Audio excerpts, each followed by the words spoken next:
हरे कृष्णा। एक बार की बात है, युधिष्ठिर महाराज ने भगवान श्री कृष्ण से पूछा, भगवान, पुण्यमय एकादशी तिथि कैसे उत्पन्न हुई?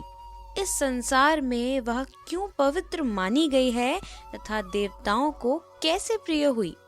श्री भगवान बोले, हे कुंती नंदन, प्राचीन समय की बात है। सतयुग में मुर नामक दानव रहता था। वह बड़ा ही अद्भुत, अत्यंत रौद्र तथा संपूर्ण देवताओं के लिए भयंकर था। उस काल रूपधारी दुरात्मा महासुर ने इंद्र को भी जीत लिया था। संपूर्ण देवता उससे परास्त होकर स्वर्ग से निकाले जा चुके थे और शंकित तथा भयभीत होकर पृथ्वी पर विचरा करते थे। एक दिन सब देवता महादेव के पास गए। वहां इंद्र ने भगवान शिव के आगे सारा हाल कहा सुना दिया। इंद्र बोले, हे महेश्वर, ये देवता स्वर्ग लोक से निकाले जाने के बाद पृथ्वी पर विचर रहे हैं। मनुष्यों के बीच रहना इन्हें शोभा नहीं देता। देव, कोई उपाय बतलाएं। देवता किसका सहारा लें?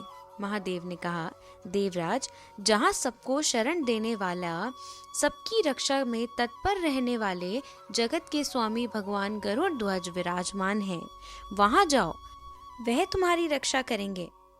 भगवान श्री कृष्ण कहते हैं, युधिष्ठिर, महादेव की यह बात सुनकर परम बुद्धिमान देवराज इंद्र संपूर्ण देवताओं के साथ क्षीर सागर में गए, जहाँ भगवान गदाधर सो रहे थे।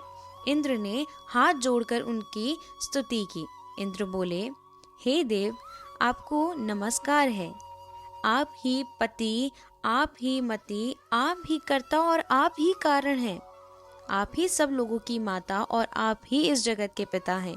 देवता और दानव दोनों ही आपकी वंदना करते हैं। आप दैत्यों के शत्रु हैं। हे मधुसूदन, हम लोगों की रक्षा कीजिए। हे प्रभु, हे जगन्नाथ, अत्यंत उग्र स्वभाव वाले महाबली मुर नामक दैत्य ने इन संपूर्ण देवताओं को जीतकर स्वर्ग से बाहर निकाल दिया है। हे भगवान, देवता भयभीत होकर आपकी शरण में आए हैं। दानवों का विनाश करने वाले, हमारी रक्षा कीजिए। रक्षा कीजिए भगवान, शरण में आए हुए देवताओं की सहायता कीजिए। इंद्र की यह बात सुनकर भगवान विष्णु बोले, हे देवराज, यह दानव कैसा है? उसका रूप और बल कैसा है तथा उस दुष्ट के रहने का स्थान कहाँ है? इंद्र बोले, हे देवेश्वर, पूर्व काल में ब्रह्मा जी के वंश में तालगंज नामक एक महान असुर उत्पन्न हुआ था, जो अत्यंत भयंकर था। उसका पुत्र मुर दानव के नाम से विख्यात है। वह भी अत्यंत उत्कट, महापराक्रमी और देवताओं के लिए भयंकर है। चंद्रावती नाम से प्रसिद्ध एक नगरी है, उसी में स्थान बनाकर वह निवास करता है। उस दैत्य ने समस्त देवताओं को परास्त करके उन्हें स्वर्ग लोक से बाहर निकाल दिया है। उसने एक दूसरे ही इंद्र को स्वर्ग में सिंहासन पर बिठा दिया है। अग्नि, चंद्रमा, सूर्य, वायु तथा वरुण भी उसने दूसरे ही बनाए हैं। हे जनार्दन, मैं सच्ची बात बता रहा हूँ, उसने सब कोई दूसरे ही कर लिए हैं। देवताओं को तो उसने उनके प्रत्येक स्थान से वंचित कर दिया है। इंद्र की यह बात सुनकर भगवान जनार्दन को बहुत क्रोध आया। उन्होंने देवताओं को साथ लेकर चंद्रावती नगरी में प्रवेश किया। भगवान गदाधर ने देखा कि दैत्यराज बारंबार गर्जना कर रहा है और उससे परास्त होकर संपूर्ण देवता दसों दिशाओं में भाग रहे हैं। अब वह दानव भगवान विष्णु को देखकर बोला, खड़ा रहे, खड़ा रहे। उसकी यह ललकार सुनकर भगवान के नेत्र क्रोध से लाल हो गए। वह बोले, अरे दुराचारी दानव, मेरी इन भुजाओं को देख। यह कहकर श्री विष्णु ने अपने दिव्य बाणों से सामने आए हुए दुष्ट दानवों को मारना आरंभ किया। दानव भय से भर गए। पांडुनंदन, तत्पश्चात श्री विष्णु ने दैत्य सेना पर चक्र का प्रहार किया। उससे छिन्न भिन्न होकर सैकड़ों योद्धा मौत के मुख में चले गए। इसके बाद भगवान मधुसूदन बद्रिकाश्रम को चले गए। वहां सिहांतवती नाम की गुफा थी, जो 12 योजन लंबी थी। पांडुनंदन, उस गुफा में एक ही दरवाजा था। भगवान विष्णु उसी में सो गए। वह दानव मुर भगवान को मार डालने के लिए उद्योग में उनके पीछे पीछे तो लगा ही था। अतः उसने भी उसी गुफा में प्रवेश किया। वहां भगवान को सोता देख उसे बड़ा हर्ष हुआ।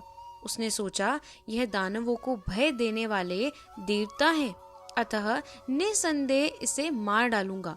युधिष्ठिर, दानव के इस प्रकार विचार करते ही भगवान विष्णु के शरीर से एक कन्या प्रकट हुई, जो बड़ी ही रूपवती, सौभाग्यशालिनी तथा दिव्य अस्त्र शस्त्रों से सुसज्जित थी। वह भगवान के तेज के अंश से उत्पन्न हुई थी। उसका बल और पराक्रम महान था। हे युधिष्ठिर, दानवराज मुर ने उस कन्या को देखा। कन्या ने युद्ध का विचार करके दानव के साथ युद्ध के लिए याचना की। युद्ध छिड़ गया। कन्या सब प्रकार की युद्ध कला में निपुण थी। वह मुर नामक महान असुर उसके हुंकार मात्र से राख को ढेर हो गया। दानव के मारे जाने पर भगवान जाग उठे। उन्होंने दानव को धरती पर इस प्रकार निष्प्राण पड़ा देखकर कन्या से पूछा, मेरा ये शत्रु अत्यंत उग्र और भयंकर था, किसने इसका वध किया? कन्या बोली, स्वामिन, आपकी ही प्रसाद से मैंने इस महादैत्य का वध किया। श्री भगवान ने कहा, कल्याणी, तुम्हारे इस कर्म से तीनों लोकों के मुनि और देवता आनंदित हुए हैं। अतः तुम्हारे मन में जैसी इच्छा हो उसके अनुसार मुझसे कोई वर मांग लो। देव दुर्लभ होने पर भी वह मैं तुम्हें दूंगा, इसमें तनिक भी संदेह नहीं है। वह कन्या साक्षात एकादशी ही थी। उसने कहा, प्रभु, यदि आप प्रसन्न हैं तो मैं आपकी कृपा से सब तीर्थों में प्रधान, समस्त विद्यानों का नाश करने वाली तथा सब प्रकार की सिद्धि देने वाली देवी हूँ। हे जनार्दन, जो लोग आप में भक्ति रखते हुए मेरे दिन को उपवास करेंगे, उन्हें सभी प्रकार की सिद्धि प्राप्त हो। हे माधव, जो लोग उपवास, नक्त भोजन अथवा एक भुक्त होकर मेरे व्रत का पालन करें, उन्हें आप धन, धर्म और मोक्ष प्रदान कीजिए। श्री विष्णु बोले, हे कल्याणी, तुम जो कुछ कहती हो वह सब पूर्ण होगा। भगवान श्री कृष्ण कहते हैं, हे युधिष्ठिर, ऐसा वर पाकर महाव्रता एकादशी बहुत प्रसन्न हुई। दोनों पक्षों की एकादशी समान रूप से कल्याण करने वाली है। इसमें शुक्ल और कृष्ण का भेद नहीं करना चाहिए। यदि उदय काल में थोड़ी सी एकादशी, मध्य से पूरी द्वादशी और अंत में किंचित त्रयोदशी हो तो वह त्रिस्पर्शा एकादशी कहलाती है। वह भगवान को बहुत ही प्रिय है। यदि एक त्रिस्पर्शा एकादशी का उपवास कर लिया तो 1000 एकादशी व्रतों का फल प्राप्त होता है तथा इसी प्रकार द्वादशी में पारण करने पर 1000 गुना फल माना गया है। अष्टमी एकादशी, षष्ठी, तृतीय और चतुर्दशी, ये यदि पूर्व तिथि से विद्य हो तो उनमें व्रत नहीं करना चाहिए। परिवर्तनी तिथि से युक्त होने पर ही इनमें उपवास का विधान है। पहले दिन में और रात में भी एकादशी हो तथा दूसरे दिन केवल प्रातः काल एक दंड एकादशी रहे तो पहली तिथि का परित्याग करके दूसरे दिन की द्वादशी युक्त एकादशी का ही उपवास करना चाहिए। यह विधि मैंने दोनों पक्षों की एकादशी के लिए बताई है। जो मनुष्य एकादशी को उपवास करता है वह वैकुंठ धाम में जाता है, जहाँ साक्षात भगवान गरुड़ ध्वज विराजमान रहते हैं। जो मानव दिन या रात में भक्ति पूर्वक इस महात्म्य का श्रवण करते हैं, वह निसंदेह ब्राह्मण हत्या आदि पापों से भी मुक्त हो जाते हैं। एकादशी के समान पाप नाशक व्रत दूसरा कोई नहीं है। आज की कथा यहीं समाप्त होती है। आप सभी को एकादशी व्रत की बहुत शुभकामनाएं। भगवान विष्णु आपको सुख, शांति और समृद्धि प्रदान करें। तो मिलते हैं अगली वीडियो में। तब तक के लिए राधे राधे।